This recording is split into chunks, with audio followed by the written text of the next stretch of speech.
Hello बच्चों, good evening to all. Welcome again to my biology classes. Today I am going to discuss about the C4 plants. Okay? C4 plants के बारे में पढ़ने से पहले चलिए थोड़ा हम C3 साइकिल के बारे में रिवाइज कर लेते हैं। तो पिछले वीडियो में मैं C3 साइकिल के बारे में डिटेल डिस्क्राइब कर चुकी हूँ। तो C3 साइकिल क्या है? जिस साइकिल के दौरान ग्लूकोज बनती है उसको बोलते हैं C3 साइकिल, क्योंकि उसी साइकिल में जो फर्स्ट प्रोडक्ट बनता है जिसका नाम है फॉस्फोग्लिसरिक एसिड, 3-फॉस्फोग्लिसरिक एसिड, वो एक C3 कार्बन का कंपाउंड है। तो फर्स्ट प्रोडक्ट के नाम के अनुसार उस साइकिल को रख दिए C3 साइकिल, ठीक है। और उस साइकिल को कैल्विन साइकिल भी बोलते हैं। C3 साइकिल को कैल्विन साइकिल भी बोलते हैं, क्योंकि फर्स्ट क्लोरोप्लास्ट की जो स्ट्रोमा है, जो फ्लूइड होते हैं स्ट्रोमा रीजन, उसमें डार्क रिएक्शन एक साइक्लिक रिएक्शन से होता है, जिसमें कि साइक्लिक रिएक्शन होता है, एक साइक्लिक प्रोसेस होता है और जिसके बाद ग्लूकोज बनती है। और इसको फर्स्ट स्टडी किए थे मेल्विन कैल्विन ने। तो according to the scientist name, this cycle is named as Calvin cycle.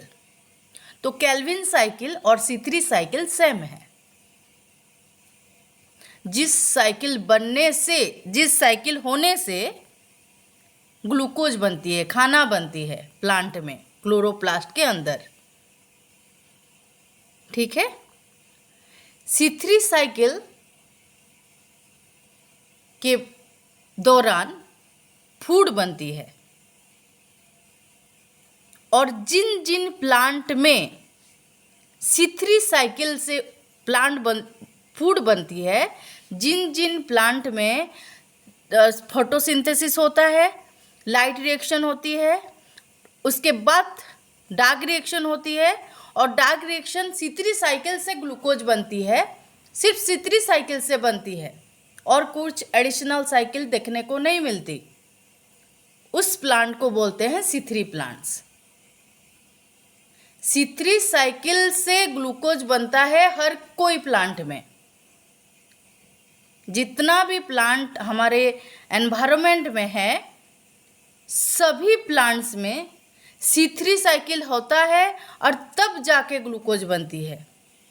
लेकिन जिन जिन प्लांट में लाइट रिएक्शन के बाद सिर्फ C3 साइकिल होती है, अब तब ग्लूकोज बनती है, उस प्लांट को बोलते हैं C3 plants.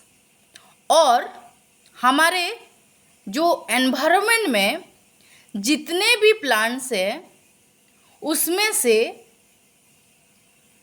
Most of the plants are C3 plants. आपके चारों तरफ जितने भी प्लांट्स देख रहे हैं, most of the plants are C3 plants, ठीक है। और C3 प्लांट्स में क्या होती है कि जो C3 साइकिल होती है, आपको पता है कि C3 साइकिल होने के लिए एक most important and abundant enzyme present होती है स्ट्रोमा में, उसका नाम है रूबिस्को, जो कि कार्बन डाइऑक्साइड के साथ बाइंड होती है और C3 साइकिल चलाती है और कैल्विन साइकिल चलाती है। लेकिन अगर रूबिस्को की बात करें तो रूबिस्को एक ऐसा एंजाइम है जिसका डुअल प्रॉपर्टीज होती है। एक प्रॉपर्टीज उसका कार्बोक्सिलेशन, दूसरा प्रॉपर्टीज उसका ऑक्सीजनेशन। वो एक ऐसा एंजाइम है जो कि कार्बोक्सिलेशन भी करता है और ऑक्सीजनेशन भी करता है, लेकिन the enzyme can depends upon the relative concentration of carbon dioxide and oxygen in the stroma. वो डिपेंड करता है, उस एंजाइम का जो एक्टिविटी है वो डिपेंड करता है कि स्ट्रोमा में किस गैस का कंसंट्रेशन ज़्यादा है, ऑक्सीजन ज़्यादा है कि कार्बन डाइऑक्साइड ज़्यादा है। जिसका ज़्यादा कंसंट्रेशन होता है स्ट्रोमा में, उसी के साथ वो बाइंड करता है। जब रूबिस्को एंजाइम कार्बन डाइऑक्साइड के साथ बाइंड करता है तो उसी केस में क्या होता है, नॉर्मल केल्विन साइकिल चलती है और एच यूजुअल ग्लूकोज बनती है। लेकिन ड्यू टू सर्टेन कंडीशन, अगर स्ट्रोमा में ऑक्सीजन का कंसंट्रेशन ज़्यादा हो गया तो उसी टाइम क्या करता है, रूबिस्को ऑक्सीजन के साथ बाइंड करता है और फोटो रेस्पिरेशन करता है, एक एडिशनल प्रोसेस करता है C3 प्लांट्स में। उसका नाम है फोटो रेस्पिरेशन, जो कि एक ये मतलब माना जाता है कि फोटो रेस्पिरेशन चलने से प्लांट को थोड़ा सा दिक्कत होती है, उसका प्रोडक्टिविटी थोड़ा सा कम हो जाती है, 25% डिक्रीज हो जाती है उसका प्रोडक्शन। जितना ग्लूकोज बनना चाहिए था उसमें से 25% तक कम ग्लूकोज बनती है, फूड बनती है। तो प्लांट के लिए फोटो रेस्पिरेशन जो प्रोसेस होता है वो एक वेस्टफुल प्रोसेस होता है। उसमें क्या होता है, एटीपी का खर्च होता है और कार्बन डाइऑक्साइड रिलीज हो जाता है। उसी प्रोसेस के दौरान एटीपी का खर्च होता है और कार्बन डाइऑक्साइड का रिलीज होती है। तो प्लांट कुछ प्लांट C3 प्लांट्स में फोटो रेस्पिरेशन देखने को मिलती है। जब ऑक्सीजन का कंसंट्रेशन ज़्यादा होता है स्ट्रोमा में, तभी रूबिस्को एंजाइम जो प्रेजेंट होता है स्ट्रोमा में वो ऑक्सीजन का साथ बाइंड करता है और फोटो रेस्पिरेशन चलाता है, और फोटो रेस्पिरेशन के बाद C3 साइकिल चलती है, तब ग्लूकोज बनती है। और जब जितना ग्लूकोज बनती है वो 25% कम बनती है नॉर्मल C3 साइकिल से। ठीक है, तो कुछ प्लांट्स ऐसे भी होते हैं जिनको कि मतलब उनको फोटो रेस्पिरेशन करनी ही नहीं है। वो बोलते हैं कि हमको फोटो रेस्पिरेशन करना ही नहीं है। तो वो क्या करते हैं, अपना इंटरनल स्ट्रक्चर, लीफ में जो इंटरनल स्ट्रक्चर है उसका थोड़ा सा मॉडिफिकेशन किए हैं। उन प्लांट को बोलते हैं C4 प्लांट्स, जिनमें कि अगर हम देखेंगे एक C4 प्लांट्स की लीफ को, अगर हम उसका इंटरनल स्ट्रक्चर देखेंगे तो उसमें क्या होता है, थोड़ा सा नॉर्मल C3 प्लांट्स का लीफ से थोड़ा सा उनमें मॉडिफिकेशन थोड़ा सा देखने को मिलता है। उसमें क्या होता है, उसी प्लांट के जो C4 प्लांट्स के लीफ में कैसा एनाटॉमिकल स्ट्रक्चर है, कैसा इंटरनल स्ट्रक्चर उसका होता है। अगर उसका एक लीफ का C4 प्लांट की अगर एक लीफ का TS लें, ट्रांसवर्स सेक्शन लें, तो वो क्या है, देखिए यहाँ पे उस सेंटर में अगर भास्कुलर बंडल है, जाइलम फ्लोएम है, तो उसके चारों तरफ एक स्पेशल सेल्स प्रेजेंट रहते हैं, सर्किल होके ऐसे सराउंड्स करके भास्कुलर बंडल की चारों तरफ कवरिंग करके एक स्पेशल सेल प्रेजेंट रहते हैं, उसका नाम है बंडल शीथ सेल। ओके, और उसके चारों तरफ मेसोफिल सेल्स प्रेजेंट रहते हैं। और इस टाइप की अरेंजमेंट जो होती है प्लांट C4 प्लांट की लीफ में, जिसमें कि भास्कुलर बंडल प्रेजेंट है, भास्कुलर बंडल की चारों तरफ सराउंड करके एक स्पेशल सेल प्रेजेंट रहते हैं, उनका नाम है बंडल शीथ सेल्स। और बंडल शीथ सेल्स की चारों तरफ मेसोफिल सेल्स प्रेजेंट रहते हैं। इस type of anatomical features is seen in the leaf of C4 plants,